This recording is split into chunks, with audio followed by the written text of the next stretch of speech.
Back in September 2019, I ended up meeting up with a girl in the comments section of a Facebook post. She was really pretty and seemed really cool, so after a few weeks of talking, I decided to drive all the way from White Plains to Pittsburgh just so we could hang out for a weekend. I remember a friend asking something to the effect of, "Have you talked to her much on the phone?" And I told him we'd spoken a little, but that we'd mostly talked via text and Facebook Messenger. And he recommended that we talk in long form and about a lot of different stuff too. Otherwise, I might get a nasty surprise. Well, I guess he was right. And now I won't bore you with all of the details, but let's just say me and this girl weren't nearly as compatible as I'd hoped. And then while I'd originally planned on staying the whole weekend so me and her could get some food, maybe catch a movie, I decided to just cut my losses and drive back to New York on Saturday evening. I figured if I hit the road at around 7 p.m. I could be back home by around 1 the next morning. And no doubt I'd be exhausted by the time I got home, but not too beat that I'd risk getting into an accident or anything. So with my mind made up, that's what I did. After getting a quick bite to eat, I was on the 22 by 7:30, and then after 3 hours of driving with the setting sun in my rear view, I saw a sign for Rosecrans, PA. It had been dark for maybe 30 to 40 minutes, and I remember seeing a Sunoco gas station all lit up just off the highway to my left. Then just a mile or two up the road, and in timeless fashion, my gas gauge lit up with a low gas warning. Maybe that's just my luck, that it never lights up as I'm approaching a gas station, only ever when it's just a speck in my rear view. But I was also driving on one of those divided highways, the kind with a whole-ass miniature park between the two stretches of highway, and this obviously meant that there was no turning around for miles. And then I asked my phone, "Hey Siri, where's the next gas station?" And then my phone started talking about another gas station that I'd find if I turned onto US 15. I'd have to drive another 20 to 30 minutes or so, but it was there, and I wasn't about to run out of gas and get stranded like an idiot.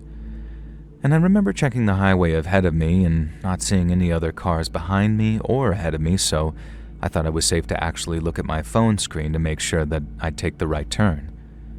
And I swear to God, I looked for no longer than 2 seconds at the most, and then when I brought my eyes back to the road, there she was, dead ahead of me.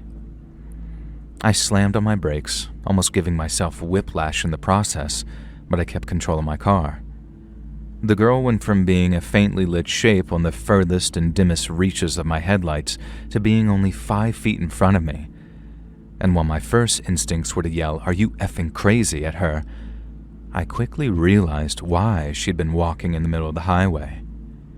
She looked to be in a bad, bad way. Her clothes were all torn up, and there was blood in her hair from what looked like a head wound, and I didn't see it until she climbed into my passenger seat, but she wasn't wearing any shoes either. The moment my car stopped, she limped around to my passenger side and then tried to open up the door. I keep it locked out of habit, so her first attempt did nothing but make a dull wrenching sound, but that was soon followed by this blood-curdling screech of, "Open the door, I'm begging you, please!" I still had zero clue what was going on, so my first reaction was to spin around in my seat just in case who or whatever had hurt her was close by. I didn't open my car door right away, because obviously if I was going to carjack someone, using a pretty girl in distress as bait seems like a very effective tactic. But when I didn't see anyone, and when the girl gave me another very convincing cry of "please help me," I guess that seeing the blood up close and hearing the genuine terror in her scream, they kind of overrode my paranoia. Then after taking one final look at her, I unlocked my car, and she practically dove into the back seat before slamming the door closed behind her. And as I took off again, she says, "Mister, we need to move. We're not going fast enough. They're going to catch us." And so I put my foot down as I asked who they were. She said she didn't know. They just took her. And it was then that I noticed the handcuffs around her left wrist. One cuff was still locked around it, but the other just hung there awkwardly.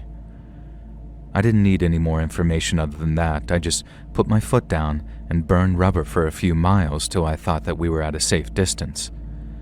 I checked my rear view a few times, and then when I didn't see any lights, I slowed from around 70 to a pretty safe 35.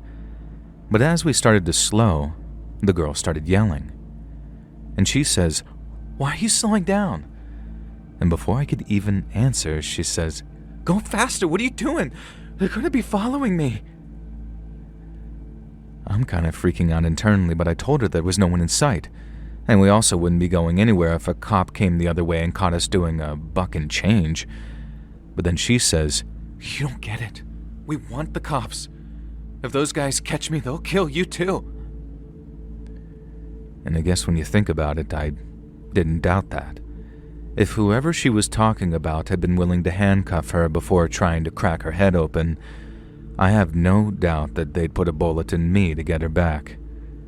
It was also kind of a relief to hear that thing about the cops too, because when I saw the handcuffs, there was a part of me that thought, Jesus, please don't accidentally be harboring a fugitive right now. But it wasn't the cops she was running from.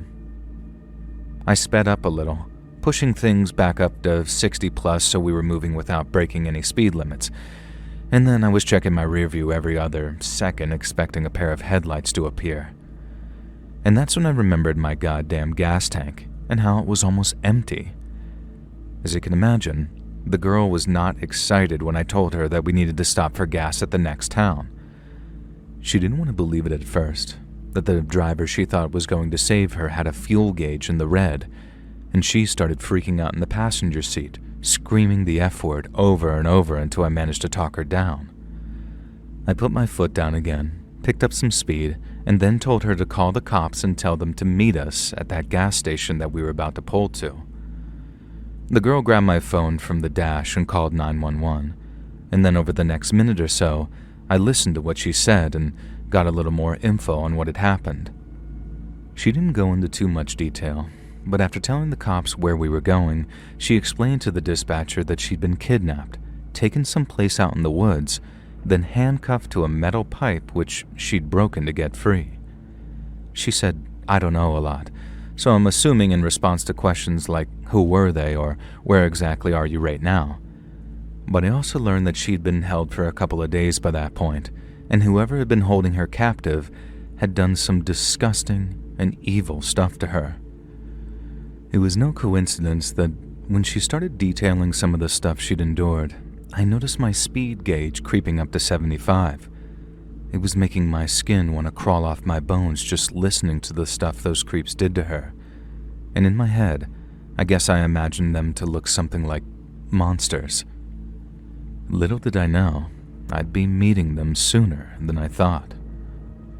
So we kept on speeding down the highway until we reached the turn that I'd read about, and then after maybe 5 more minutes of rolling through small-town Pennsylvania and sticking to the speed limit, we came to that gas station where we were supposed to meet the cops. But they were nowhere to be seen, and when she realized this, the girl started to freak out again. She started yelling at me, saying, "Where are they? They said they'd be here. Where are they?" And I tried to calm her down by explaining they were probably on their way. But this did nothing to keep her calm. For a few minutes, the girl sat in my passenger seat, watching a car pass here and there and getting super freaked out about who it might be. Then when a car pulled into the gas station and stopped at a pump, she says, "Oh, screw this. I'm getting out of here." She then jumped out of my car and ran off onto the street behind the gas station and toward what looked like a thick patch of trees. Now, I screamed at her to wait, but she didn't even look back. She just kept on running in her bare feet, with that half a handcuff still dangling from one of her wrists. And then she was gone. My yelling attracted the attention of the guy who just pulled in to pump gas, and for a second, I thought that he might have been the guy the girl was running from. But when I told him everything was under control and the cops were on the way, he nodded quietly and returned to his vehicle. Since the girl was sure that she was being followed, I'd parked my car facing the whole gas station, not near a pump. But since the girl decided to run off and take her chances elsewhere, I figured that I'd do what I went there to do in the first place and actually fill up my tank. And so I got back into my car and drove around to the pumps and was opposite the guy that I'd talked to about calling the cops. Now at this point, I'm just kind of reflecting on everything, but we swapped a little small talk about the girl and I explained how I'd picked her up on the highway, scared out of her mind. And he agreed it seemed like something really bad was going on. And then he wished me luck with the cops before he paid for his gas and drove off. But no sooner had he pulled out when another car came rolling into the station. It was a 4-door sedan, a pretty nice one too, and it pulled up to the pump just behind me.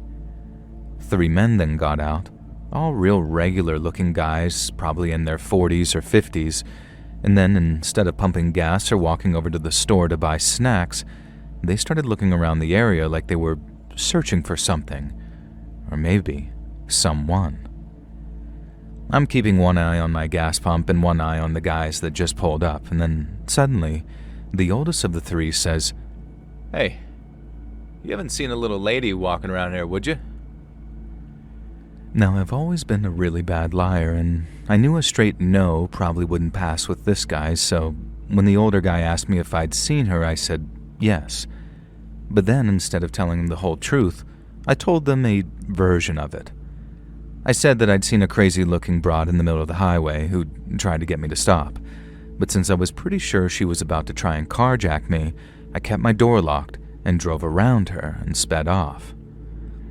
I knew not to look him dead in the eyes, so I looked around him and his buddies and then asked, "Why? What's this about? She escaped from like a insane asylum or something?"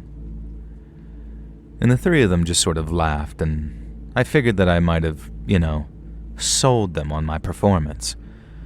But then as the older guy stayed in front of me, his 2 buddies started flanking me on either side, with one looking at my car and the other looking off in the direction that the girl actually ran. The older guy then suddenly asked me, "Did you call 911?" And again, in what was a version of the truth, I told him I had. I didn't mention anything about arranging to meet the cops at that gas station. I just said that I called them because I was worried some crazy B-word was going to end up splattered on the highway, and some poor schmuck like me was going to end up going to jail over it. I'm not saying it was an Oscar-winning performance, but I tapped into some genuine emotion there. Yet no matter how convincing I thought I was, the guy's 2 friends weren't moved in the slightest, and one of them was now looking through my car windows, clearly looking for any sign of that girl. I think those were some of the scariest, most nerve-wracking moments of my entire life, praying that girl hadn't left anything behind on the passenger seat when she'd bolted, something like a scrunchie or maybe some of her clothing.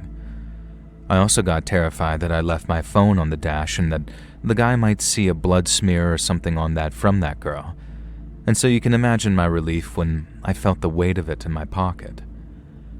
I was at that point I decided to be a little aggressive, and I don't mean that in a sort of I tried to fight them way.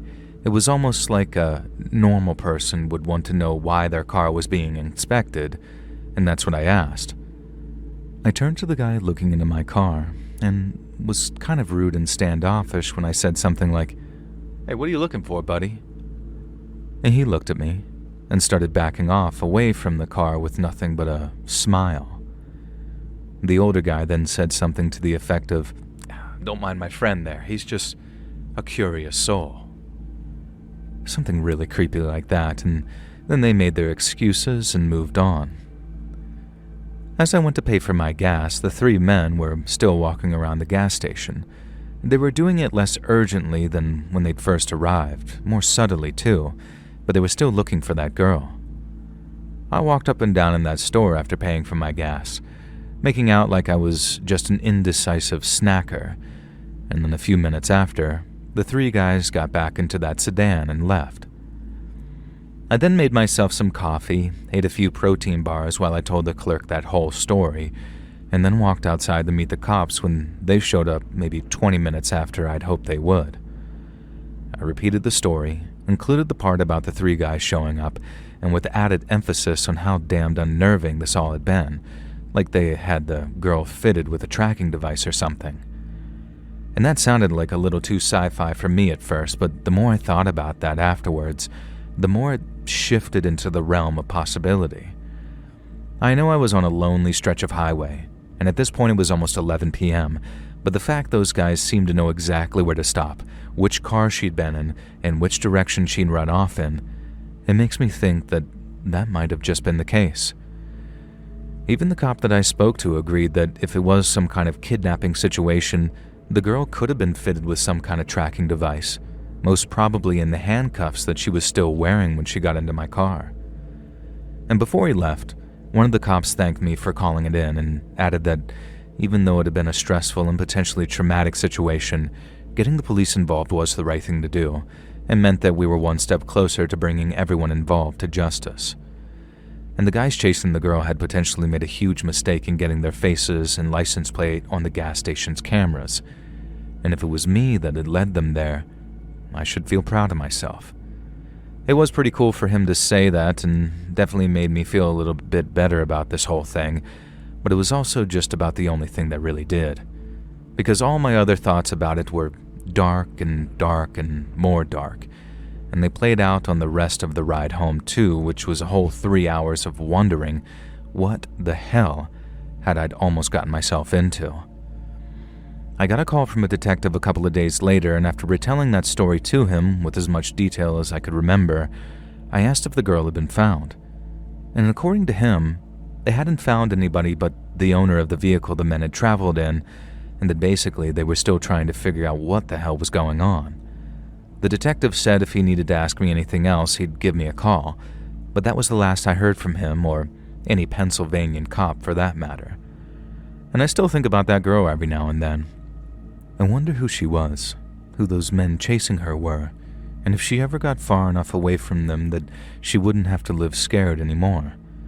But a part of me thinks that in the same way she wouldn't just give in, the same way she'd patiently engineered her own escape, those men chasing her won't give in so easily either, especially when she still has a voice to tell the truth about what happened to her. Some days, when I'm in a brighter mood, I like to think she got away, and that she's raising kids with a good man someplace with all that darkness being just a memory for her. But then other days, when I'm not feeling so swell, I get this bad feeling in the pit of my stomach, and I feel like I know they got to her, and that they shut her up for good.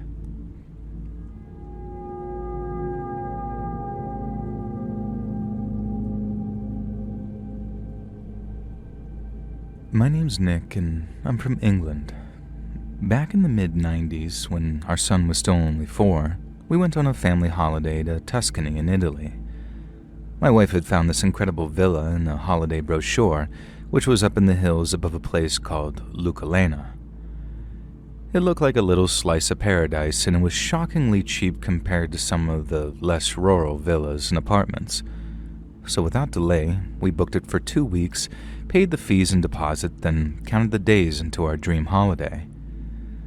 We landed in Pisa in the late afternoon, and while our young son Tom hated the flight, he loved the ice cream that we bought him before the journey out to Lucalena. It was a good 3-hour drive from Pisa, so by the time we were within maybe half an hour of Lucalena in our village, it was completely dark. We were right out in the countryside too, so the stars above us lit up the sky, and little Tom fell asleep after staring out the window at them. My wife was struggling to stay awake by the time we came to a crossroads, and I was pretty exhausted from the day's traveling myself. So rather than make a gut decision on which path to take, I stopped the car, got my map out, and consulted it before making the appropriate turn. I reassured my wife that we were only a few miles away and that we'd be at the villa within 15 to 20 minutes, and then I drove up a steep path that leveled off at the top. Because of the slope, I couldn't see what was at the top, so I made sure to crest the hill nice and slowly to avoid any kind of collision. But then, as I did, someone jumped out of the bushes at the side of the road and was lit up by my headlights.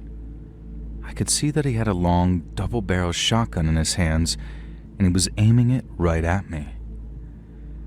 I slammed on the brakes as my wife started to panic. Then I was struggling to get the car into reverse when, all of a sudden, I heard, "No, no," from outside the car. A second man had jumped out of the bushes and was lowering the first man's shotgun while telling him no.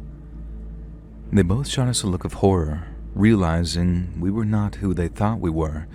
Then the second man, who stopped the first from shooting, walked over to the driver's side window and tapped on the glass.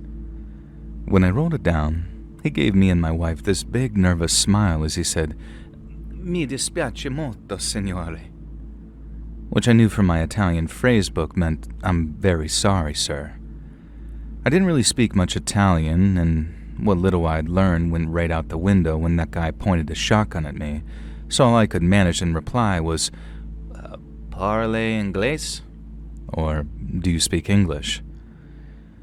And the man said, "No, no," in that melodic, drawn-out Italian way, and then said, "No English, mi dispiace." I then heard my wife ask, "Are you police?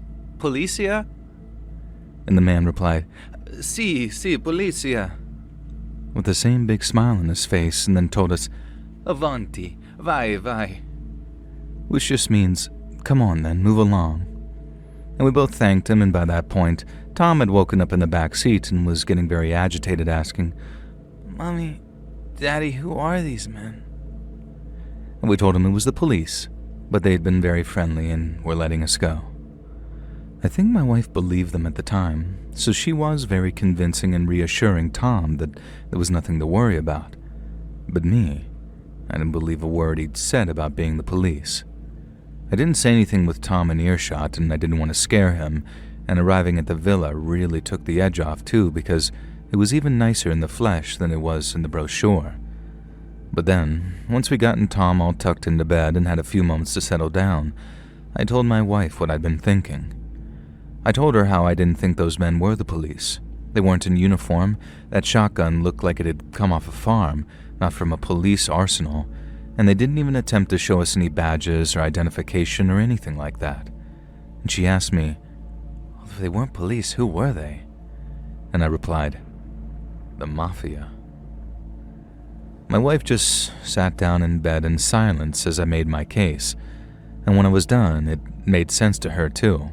A couple of mafiosos had been waiting to ambush someone, and they thought that person was us. The only thing that stopped us freaking out completely was that we were at least a couple of miles away from that ambush site, so the chances of running into them again seemed minimal. She suggested we call the police in the hopes they had an English speaker down at the station, but even if they did, I wasn't sure that was a good idea. The idea of rocking the boat like that made me feel even more nervous than having that shotgun pointed at me and my family, because while that whole thing had apparently been a mistake, having us snitching on the local mafia on our first day in Italy was a deliberate act that might well bring us some undue attention. I'm not saying it was an easy decision to make. I was furious that some idiot had pointed a gun at us, but it quickly became a question of, if we're going to be staying there for 2 weeks, what was the course of action that was going to keep us safest? And that's how we decided to honor that age-old mafia tradition of keeping our bloody mouths shut. The next day, we decided to walk down to Lusalena to do some exploring, and that's how we found this little bar that served paninis, espresso, and assortment of little pastries. I got a coffee, and then while my wife and son got Cokes and played around with the table football set in the little games room they had, I sat at the bar and discovered the bartender actually spoke English. We talked back and forth, and he gave me some restaurant recommendations. Then suddenly, a group of older men who were drinking coffee and playing cards started gesturing toward the bar's television. The bartender turned up the TV, which was showing us a news report of some kind. I asked the bartender what it was about, and after listening to the news lady speak for a minute or so, he turned back to me and said, "There's been a murder, not far from here. This was a businessman who got killed. Terrible thing." I asked him exactly how far away the murder had been, and after consulting with some of the older men, the bartender confirmed my suspicions. It had taken place in almost the exact spot where those armed men had jumped out of the bushes ready to fire at us. I didn't rush to tell the wife. I didn't want to frighten her any more than she already was.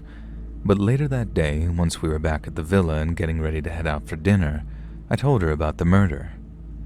Again, it wasn't like anything we could do about it, or rather, it was nothing we were willing to stick our necks out over by getting involved with local crime. The best thing we could do was try to forget about it, head to Lusalena and enjoy some incredible home-cooked food. It was so good that our young son Tom suddenly didn't mind trying new things when they were all so delicious. And so we ate our fill, and when we were all finished, we asked for the bill. The waiter then comes out with the restaurant's owner. Then the pair of them explain in very broken English that the meal had already been paid for. Then when I asked who the generous person was, they explained that it was someone we'd had a misunderstanding with. At first, my wife and I didn't make the connection, and we tried explaining there hadn't been any kind of misunderstanding. We loved the food, and we wanted nothing more than to support their business by paying our bill. But the owner insisted. Our money was no good there. Then when we ate there again the second night, with every intention of leaving a large tip, they once again explained our food was free. But by then, we'd figured out who was paying for our meals. It was the mafia.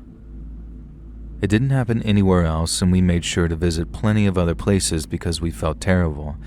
I mean, as far as we knew, the mafia hadn't really paid for our food, and those poor people were being forced to cook for free.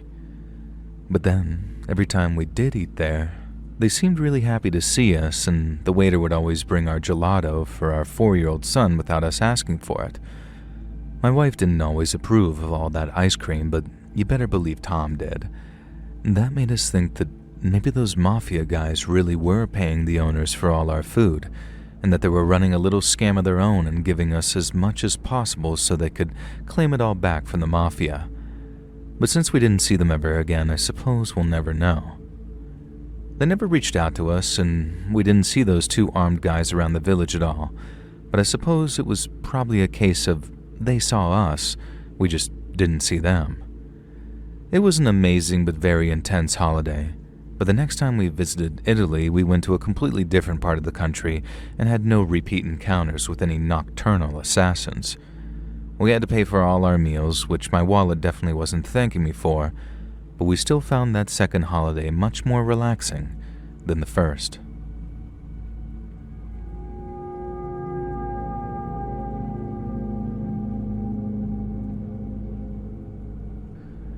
So, I live in Chicago, and the job I was working at the time had me on 12 till 10 shifts. So 12 in the PM to 10 in the PM, 6 nights a week, and sometimes I wouldn't actually get out of the place till maybe 10:30, so I'd always be driving home late, and I hated it. Right when I was at my lowest, my most hungry, my most tired, Chicago's crazies and outlaws would be hitting the streets to do whatever they do at night. Sometimes I'd bump into one outside the liquor store when I'd stop by to buy smokes. Sometimes I'd make it all the way to the parking lot of my apartment building before someone jumped out of our dumpsters to start trying to rob me. I got used to it after a while. I still hated it, but I was used to my driving home having this crazy edge to it. But then one night, it got way more crazy than usual. So I was driving along one night, and it had been a pretty quiet one so far. I'd done my liquor store run, stopped to buy some groceries from a late-night store, and both stops had been nice and quiet. I figured that I might have gotten lucky on the old crazies front, but once I was back on the road, there was an incident. I think it started when one of the cars ahead of me tried to pass another because there was a loud honk of a horn before someone in one of the cars stuck their arm out of a window to flip the other one off. No such passing took place, so the 2 cars drove one behind the other until the second set of lights we reached, at which point they managed to draw level with each other. I was right behind them by this point, with one car dead ahead of me and the other just to the right, and they're both right at the head of traffic on the stop line. I remember thinking, if they're going to do anything, it's coming now. And I wasn't wrong, because after that, the passenger in the car on the left flipped the other car off. I thought they might start yelling at each other through open windows before the light turned green, but the driver in front of me opened up his door, climbed out of his driver's seat, and then walked towards the other car before slamming his fist into the passenger window. He started yelling, "Get out and say that to my face, mother effer." But the passenger door didn't open. I thought, uh-oh, these guys don't want the smoke, because they didn't roll down their window or open their doors, and I figured they were just going to zoom off when the lights turned green because they'd messed with the wrong dude. But looking back, I think it was more like the other way around. The man who got out of his car didn't know who he was messing with. The lights turned green, and the cars on either side of us started getting back on the move, but everyone who was stuck behind me in the two cars started honking and yelling for them to make a move. The guy out of his car yelled at everyone to shut up and mind their business, which kind of made me laugh at the same time because we're all literally just trying to get where we're going and this dude's stopping us. But as the guy's yelling at the cars behind, the passenger side window he'd just been punching started to lower, before stopping maybe halfway down. I'm also guessing the guy heard something from inside the car because he turned to look just in time for me to see two flashes and hear two bangs. It was like a real quick pop-pop, and I knew instantly from the sound that it was shots fired before the car that it came from suddenly sped off at what must have been 80 to 90 miles per hour. At first, I thought the shots missed because the guy that got shot at didn't move or react or anything. He just kind of stood there and watched the car speed off. But then he turned to walk back to his own car, and I realized the shots, or at least one of them, hadn't missed.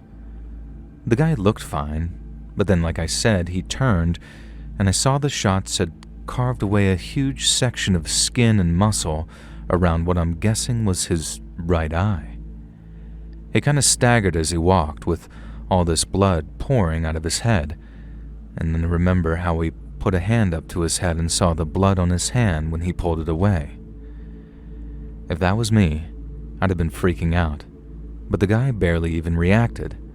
He just sort of kept stumbling towards his car for another step or two before his legs seemed to stop working altogether. I saw the moment he realized it too, like he looked down maybe thinking his foot was caught on something, but it wasn't, and I'm guessing one of the bullets scrambled his brain or something because he just sort of lost the ability to walk. Then he fell down, just onto his knees first and then onto his hands too. He reached out for his door like he was trying to grab it for stability, and I could see his fingers gripping and tensing like it was just within reach, only it wasn't. The car door was at least a foot or two away, but I guess from how messed up his vision was, he couldn't tell, and then he passed out reaching for something he'd never feel. I remember hearing someone behind me honking their horn and yelling out of their window at me to move, but then in the moment after the shots were fired, it was like a starter gun for pure chaos. Cars are zooming left and right, trying to get the hell away because they still don't know where the shots were coming from or if the shooter was still active. For me, shit, all I did was freeze, looking up at that guy's body.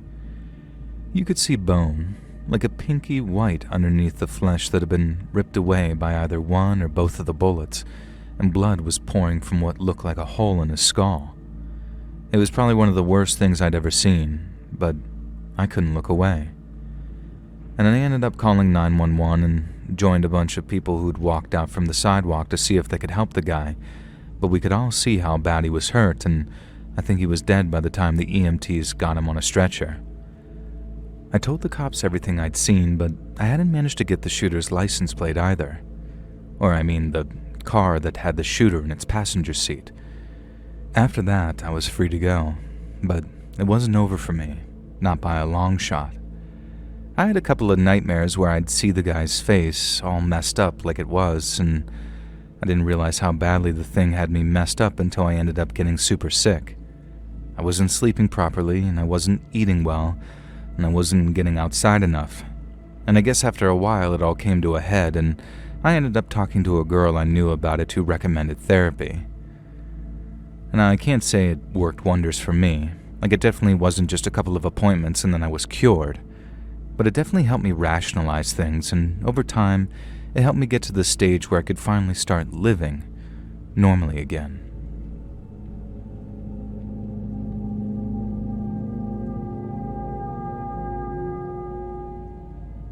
So I understand that you're a submission-driven channel, and after hearing the story of an English journalist in a video titled Wrong Turns, I am reminded of one of my own well-worn tales.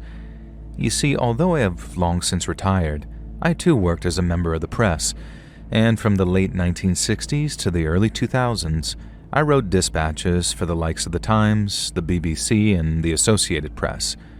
And my career took me all over the world, from Africa to the Americas to the Far and the Middle East.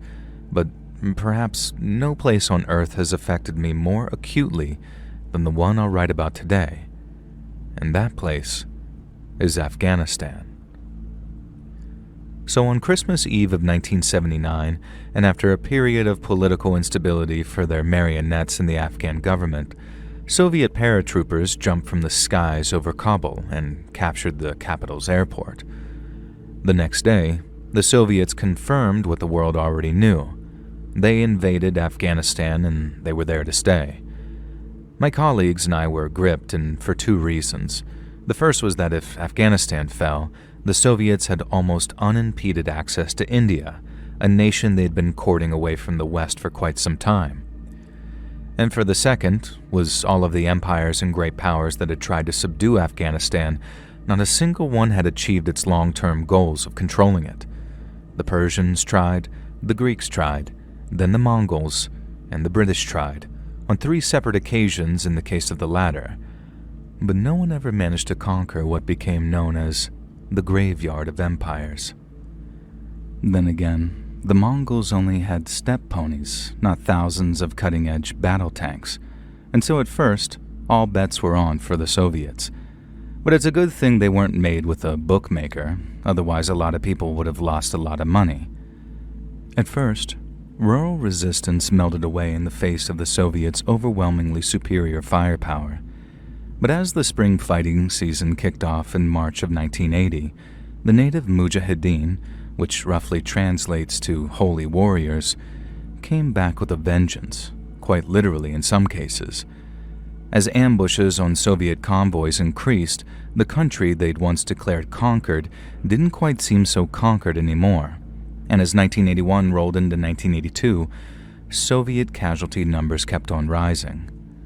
But as the number of Russian deaths rose, so did international interests in the plucky rebels who had swapped their shepherding crooks for AK-47s, and were giving the Russians as good as they got. And that, ladies and gentlemen, is where your humble narrator enters the story. One of the largest backers of the Afghan Mujahideen, aside from the Gulf Arabs, was the United States, who channeled their support through the friendly nation of Pakistan. Weapons, ammunition, food, and medicine were all smuggled through the mountain passes of the Afghan-Pakistan border. The same applied to journalists, too, and once editors discovered they could send us in and out without getting us killed, they started issuing assignments left and right. They were all voluntary, of course. You could opt out if you so wished, and men with families and young children often did. Me, on the other hand, I was young, single, and eager to prove myself. So I flew to Peshawar, Pakistan, not far from the Afghan border. In Peshawar, I met a man named Naveed, an Afghan who'd been studying English at Kabul University before the invasion. Many of his fellow intellectuals were supporters of the Afghan communist regime, so they welcomed the Red Army with open arms. Naveed saw things differently, and unfortunately for him, his colleagues were all too aware of it.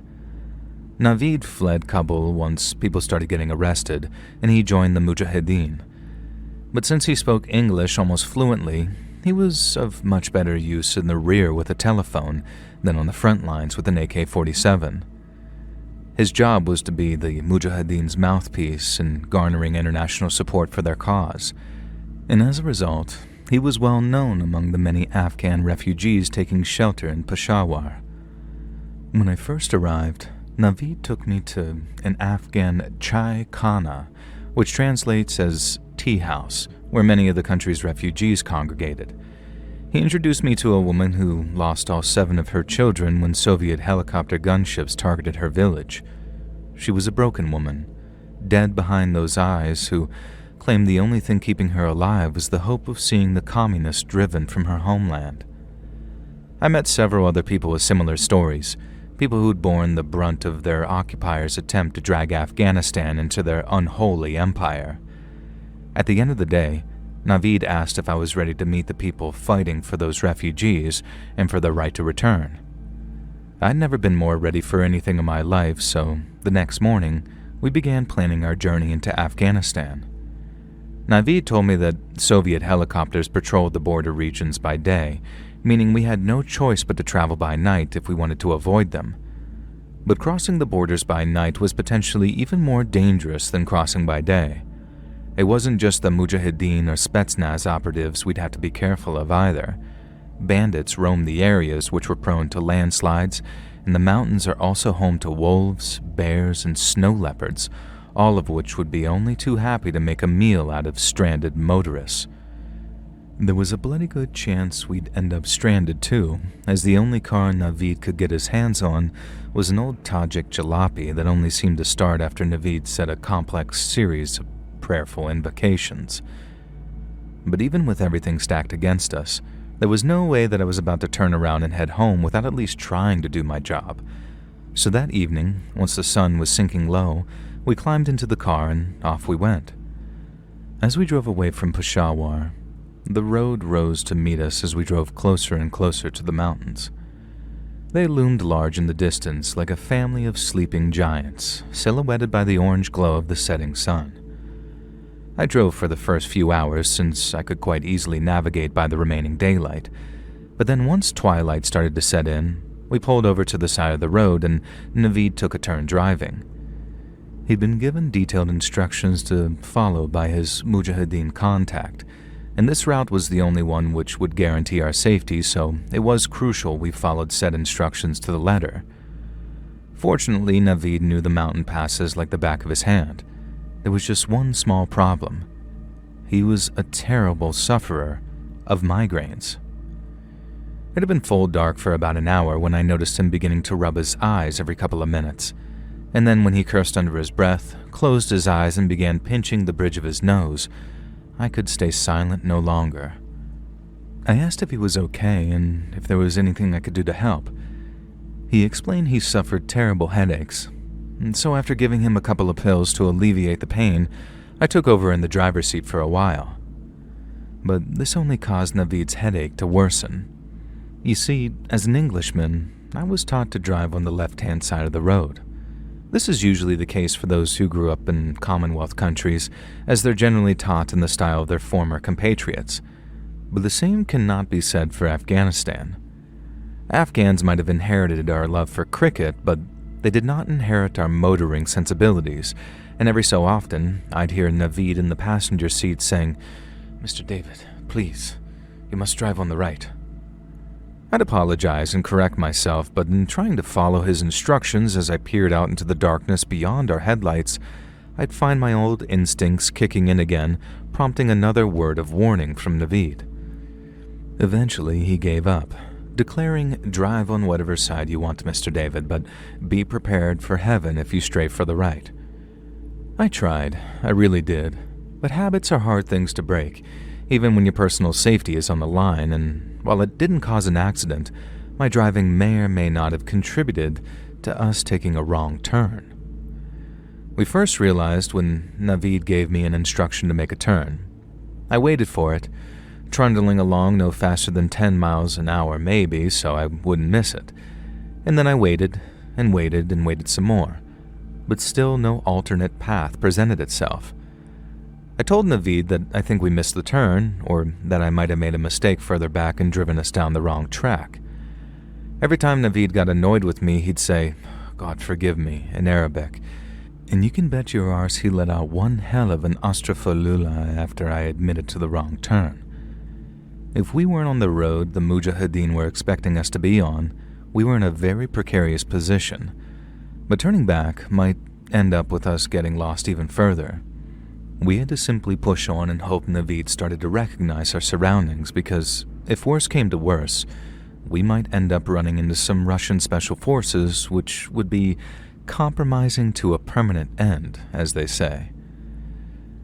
Naveed's migraine was at peak painfulness by then, possibly from the stress of having me drive him around, But this also meant that there was no switching over.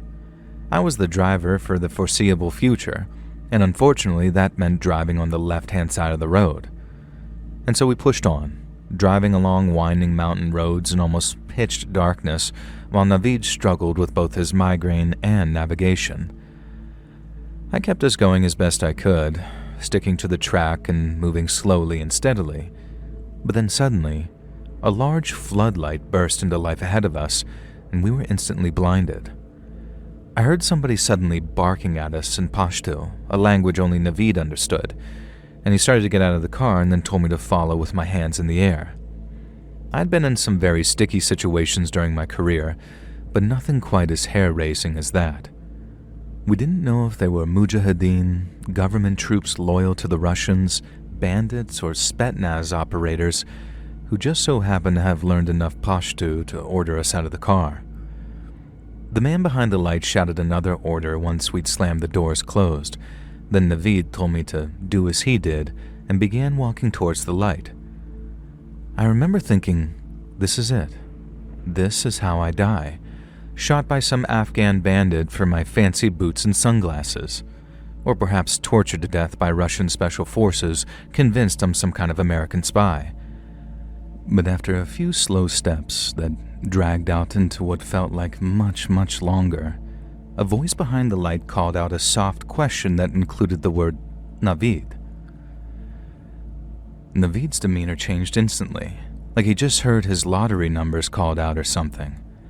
And I later learned that he said, Yes, it's me, Naveed," in Pashto, at which point the entire situation turned on its head. His Mujahideen comrades shut off the spotlight at their checkpoint and then began walking towards us, lowering their weapons as they laughed. The men began hugging each other and saying their salams before Naveed introduced me to the men. They seemed very pleased to meet me, which was a huge relief. Yet after a round of handshakes, there seemed to be a lot of excited gesticulation between Naveed and his friends. I couldn't understand what they were saying, but what I could gather is that after Naveed's friends asked him a round of questions, they began explaining something about the route we'd just taken. One of the Mujahideen pointed to the road behind us, and Naveed seemed to turn around in horror for a moment before turning back. Then after a few sentences of what I can only assume was explanation, Naveed turned to me and embraced me so hard it forced the wind out of my lungs. "Thank you, Mr. David," he said. "Thank you, thank you, thank you." I patted him on the back, feeling nothing but confusion as he trembled against me. And then after stepping away and wiping a tear from his eye, Naveed began to translate what he'd just been told. The route Naveed had been given by his friends in the Mujahideen had been a very specific one, as it was just the only path in the entire province that wasn't either mined or covered by Soviet checkpoints. And the road we'd just driven down had been positively littered with pressure plate IEDs. Naveed's friends had wanted to know how the hell we hadn't blown ourselves to smithereens, and after a few questions of his own, Naveed figured out why. To save on resources, the Mujahideen wanted to plant their explosives in the most effective places possible. So when they booby-trapped a stretch of road they were expecting the Russians to drive down, they planted their bombs in a very specific place to make sure the explosions were as close as possible to enemy vehicles, and that place was the right-hand side of the road. It wasn't just the Afghans who stuck to the right side of the road while driving. The Russians did too. Then when the Afghans noticed, they realized the best place to hide a rigged artillery shell was in the dirt off the right-hand side of the road. That meant that in sticking to the left, I avoided the ones with pressure plate detonators and prevented us from being blown to bits in a heartbeat. And when I realized this, the knee-wobbling thrill of the near-death experience kicked in hard. The Mujahideen commander was reportedly furious that we'd almost wasted his explosives and exposed his men's positions to the Russians. But by the time we reached him, he'd calmed considerably and shared the opinion of his men that we were somehow blessed by God. I conducted an interview with the commander and spent some time at a Mujahideen camp taking photographs and interviewing fighters. Then, after a few days, Naveed and I climbed back into the Tajik Jalopy and drove back to Peshawar with a motor vehicle outrider, ensuring that we didn't take another wrong turn. I had my story, Naveed had his payment for being my fixer, and my editor back in London was over the moon. We had a scoop that would turn the other broadsheets green with envy, and I was heading home without so much as a sprained ankle.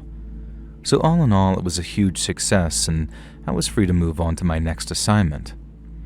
At least on paper I was free, because what I'd experienced ensured that there was some small part of me that would forever remain in Afghanistan. I made 2 more trips to the country, one in 1992 and one in 2001, shortly after the American invasion. My second trip in '92 filled me with hope that the warring factions could put aside their differences following the Soviet withdrawal and the defeat of the communist government. But that hope was sadly misplaced. I thought Afghanistan would get itself back on track, so to speak, and return to a trajectory of prosperity. But, as you know, thanks to a man named Osama bin Laden among many others, Afghanistan was doomed to another 20 years of war, factionalism, and ultimately, suffering. I've never quite lost my sense of hope for that place. There's still a holdout somewhere in my heart that refuses to give up the ghost. But as each day goes by, I come to realize that if Afghanistan has peace and prosperity in its future, it certainly won't be arriving in my lifetime, or rather, what little of it I have left to enjoy.